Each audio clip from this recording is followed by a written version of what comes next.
मैं doctor Rajni Ranjan Singh, convener education. मैं इस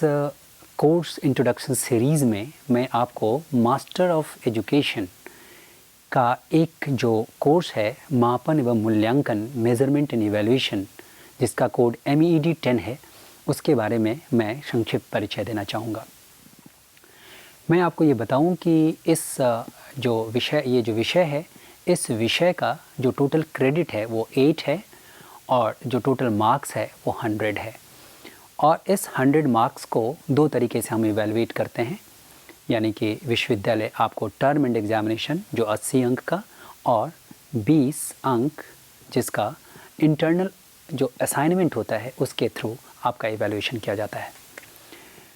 कोर्स एट ए ग्लांस यदि देखा जाए, इस कोर्स को यदि हम एक संक्षिप्त सारे टेक्निकल पैरामीटर्स पे यदि हम देखते हैं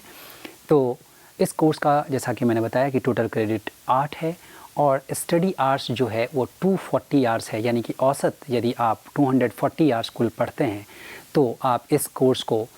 आप बहुत अच्छे तरीके से आप इसको अध्ययन कर सकते हैं और लर्न कर सकते हैं। इवैल्यूएशन का जो पैटर्न है वो इवैल्यूएशन का पैटर्न असाइनमेंट और टर्म एंड एग्जामिनेशन के थ्रू है। नेचर ऑफ द कोर्स है इलेक्टिव है, यानी कि आपको यह जो कोर्स है MEED 10 वो आपको सेकेंड ईयर में पढ़ना होता है और सेकेंड ईयर में वो आपके चॉइस पे डिपेंड करता है कि इस कोर्स को आप चुनें अथवा इसके बदले कोई एक दूसरा पेपर आप चुनें। लेकिन मैं इस कोर्स की मेरिट बताना चाहता हूँ कि मेज़रमेंट एंड इवैल्यूएशन एक ऐसा कोर्स है जिस कोर्स को पढ़ने से आपको फ्यूचर में बहुत सारे बेनिफिट्स मिल सकते हैं। जैसे यदि आप एक साइकोमेट्रिशियन बनना चाहते हैं, यदि आप एजुकेशनल टेस्ट डेवलप करना चाहते हैं, यदि आप बहुत तरीके का जो जितने भी क्वेश्चंस आप डेवलप करना चाहते हैं जो कॉम्पिटिटिव एग्जामिनेशंस में काम आते हैं, तो ये पेपर बहुत ही यूज़फुल है। और मैं यहाँ पे ये भी बता दूँ कि जो आपको मीडियम ऑफ जो SLM है, वो मीडियम ऑफ जो स्टडी मटेरियल है वो हिंदी है, लेकिन आपकी सुविधा के लिए मैं ये भी बता दूं कि यह पाठ्यक्रम या यह जो कोर्स है, इस कोर्स को आप परीक्षा इंग्लिश मीडियम में यानी कि अंग्रेजी माध्यम में भी दे सकते हैं। इसके अतिरिक्त मैं ये भी बता दूं कि इस कोर्स में आप जो इम्पॉर्टेंट लेक्चर्स हैं वो हमारे यूनिवर्सिटी के वेब पोर्टल से डाउनलोड करके उस वीडियो को देख सकते हैं और आप बेनिफिटेड हो सकते हैं। एग्ज़ामिनेशन का जो पैटर्न है वो अन्य कोर्स की तरह ये एनुअल है, यानी कि आप यदि सपोज़ कि 2014 में एनरोल्ड होते हैं तो इस पेपर का जो एग्ज़ाम होगा वो जून 2016 में होगा। सुविधा के लिए मैं बताऊं कि इस कोर्स का जो कोऑर्डिनेटर है वो डॉक्टर रजनी रंजन सिंह जो मैं हूं और प्रोग्राम कन्वीनर भी मैं हूं। इस कोर्स स्ट्रक्चर का जो यदि हम टोटल यदि देखें तो यह कम से कम 19 यूनिट्स में विभक्त है। जिस 19 यूनिट्स यानी कि 19 यूनिट्स का जो बेसिक समरी है वो कुछ इस तरीके से है कि जो मेजर जो यूनिट है वो मापन एवं मूल्यांकन यानी कि मेज़रमेंट एंड इवैल्यूएशन का जो बेसिक कॉनोटेशन है, जो बेसिक निहितार्थ है, उसके बारे में स्पष्ट करता है। जो दूसरा मुख्य जो यूनिट है वो है शैक्षिक उद्देश्यों का वर्गीकरण यानी कि क्लासिफिकेशन ऑफ एजुकेशनल ऑब्जेक्टिव्स, यानी कि शैक्षिक उद्देश्यों का वर्गीकरण कैसे किया जाता है, यानी कि शैक्षिक उद्देश्यों को 3 तरीके से वर्गीकृत, यानी कि cognitive, psychomotor and affective domain. इन तीनों डोमेन्स में शैक्षिक उद्देश्यों का वर्गीकरण किस तरीके से किया जाता है, इस बात की जानकारी आपको इन यूनिट्स में मिलती है। जो तीसरा जो महत्वपूर्ण यूनिट है वह है परीक्षण के प्रकार व इनकी विशेषताएं, types and features of educational tests. Test का मतलब है कि ऐसे type test, objective type test, standardised test, non standardised test, जितने भी तरह के एजुकेशनल टेस्ट होते हैं उन टेस्ट के बारे में आप जानकारी प्राप्त करेंगे। परीक्षण निर्माण यानी कि टेस्ट कंस्ट्रक्शन कैसे करते हैं,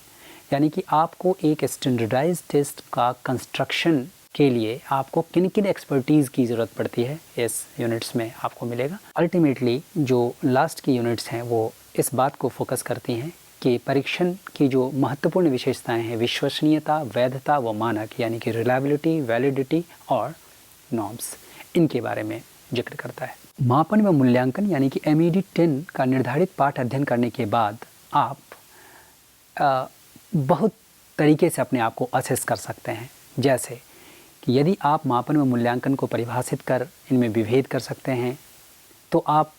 यह समझिए कि आपने इस यूनिट को बहुत अच्छे तरीके से आपने पढ़ा है। इसी प्रकार मापन व मूल्यांकन के प्रकारों की आप व्याख्या कर सकते हैं, मापन व मूल्यांकन क्षेत्रों की व्याख्या कर सकते हैं, शैक्षिक उद्देश्यों का वर्गीकरण कर सकते हैं, शैक्षिक उद्देश्यों को आप व्यवहारिक रूप में लिख सकते हैं, परीक्षण के प्रकार व विशेषताओं को बता सकते हैं, परीक्षण निर्माण प्रक्रिया की व्याख्या कर सकते हैं, एक अच्छे परीक्षण की विशेषताएं यथा विश्वसनीयता यानी कि रिलायबिलिटी, वैधता यानी कि वैलिडिटी व मानक यानी कि नॉर्म्स की व्याख्या कर सकते हैं। परीक्षण निर्माण प्रक्रिया के अंतर्गत पद विश्लेषण की प्रक्रिया की व्याख्या कर सकते हैं व वास्तविक फलांक यानी कि रियल स्कोर एवं मानकीय व्युत्पन्न फलांक यानी कि स्टैंडर्डाइज्ड जो स्टैंडर्ड स्कोर होते हैं उनके जो नॉर्म्स हैं या उनके जो टाइप्स हैं इनके बारे में आप बता सकते हैं। इस तरीके से आप इन पांचों जो मेजर यूनिट्स हैं इन यूनिट्स को यदि आप अध्ययन करते हैं तो आपके अंतर्गत ये योग्यता हासिल हो जाती हैं और अपने आप से आप सवाल यदि इन क्राइटेरिया पे पूछते हैं और यदि इनका आंसर आप खुद दे देते हैं तो आपको ये समझना चाहिए कि आपने इस कोर्स का अध्ययन बहुत ही मन से किया है। इवैल्यूएशन का जो मेथड है वो जैसा कि मैंने पूर्व में बताया है कि टर्म एंड एग्जामिनेशन जो 80 मार्क्स के द्वारा और असाइनमेंट जो कि 20 मार्क्स के द्वारा किया जाता है, यानी कि 100 मार्क्स में आपका कंप्लीट इवैल्यूएशन होता है और आपको कंप्लीटली इवैल्यूएट किया जाता है।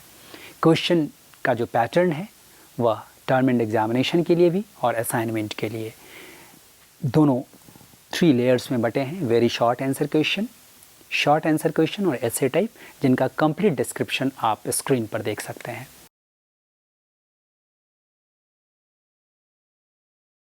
इसके अलावा मैं आपको यह भी सजेस्ट करना चाहूँगा कि आपको केवल स्टडी मटेरियल पे डिपेंडेंट नहीं रहना चाहिए, आपको कुछ पुस्तकों का भी अध्ययन करना चाहिए। विपिन अस्थाना जैसे मनोविज्ञान और शिक्षा में मापन व मूल्यांकन जो विनोद पुस्तक मंदिर प्रकाशन से प्रकाशित होती है जो कि आगरा में है, आप ये भी बुक आप देख सकते हैं जिनको हिंदी मीडियम में पढ़ना हो। SP गुप्ता व अलका गुप्ता आधुनिक मापन व मूल्यांकन जो शारदा पुस्तक भवन से पब्लिश होती है, आप इस बुक को भी कंसल्ट कर सकते हैं। और जो फॉरेन की एक बहुत अच्छी बुक है एनी एनेस्थेसी साइकोलॉजिकल टेस्टिंग, ये बहुत ही अच्छी बुक है, इस बुक को भी आप अपने रेफरेंस के लिए कंसल्ट कर सकते हैं। इसके अलावा भी यदि आपको किसी भी प्रकार की कठिनाई हो इस कोर्स से संबंधित, इस प्रोग्राम से संबंधित, तो आप अपने अध्ययन केंद्र पर जो आपके शिक्षक हैं उन शिक्षकों से भी आप कंसल्ट कर सकते हैं। और इसके अलावा आप मुझसे भी यानी कि doctor RR Singh convener education Vardhaman Mahavir open university Kota और ईमेल ID भी rrsingh@vmou.ac.in पर आप कम्युनिकेट कर सकते हैं। Thanks for watching, happy learning.